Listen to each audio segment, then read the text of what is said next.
น่ากินบ่ต้องห่วงโอ้คั่วเป็นสคาดพร้อมที่อุ้ยอย่าเว้าเนาะเดี๋ยวบ่สิย่านได้มากันรู้แล้วล่ะนี่เห็นมั้ยจัดไปน้ำไต้ตอนไต้น้ำครับบ่เคยขาดตกบกพร่องโอ้ยล่ะ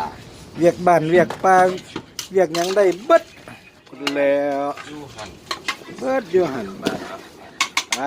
เรียบร้อยแล้วบาดเรียบร้อยแต่มันสุกบาดนี่จะสุกบาดน้ำมาเดี๋ยวปล่อยไฟอ่อนๆบาดนี่น้ำใส่เถิงเดี๋ยวน้ำมันสิไหลลงไปเองปล่อยไฟอ่อนๆเอาตั้งเวลาเลยบาดไฟอ่อนจับเวลาได้เลย30 นาทีกดเวลาปั๊บมีหอนนาฬิกาจับเวลาบุยกุกระดับขันเทพครับ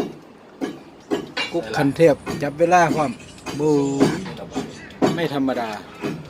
เดี๋ยวไฟมันกำลังขึ้นครับไฟกำลังขึ้นผู้เฮ็ดเวียกทาก็เฮ็ดครับคุณจะต้องคนเฮ็ดเวียกทามาเรื่องเติ้งตั้งเนี่ยคุณแดดกระห้อนบาดนี่คักมือนี่จบข่าวเด้อมือนี่ฮอดมันสุกคนละจังสิให้เบิ่งไหมบาดนี่ว่ามันเป็นจังไดเป็นได้แซ่บตะนัวบ่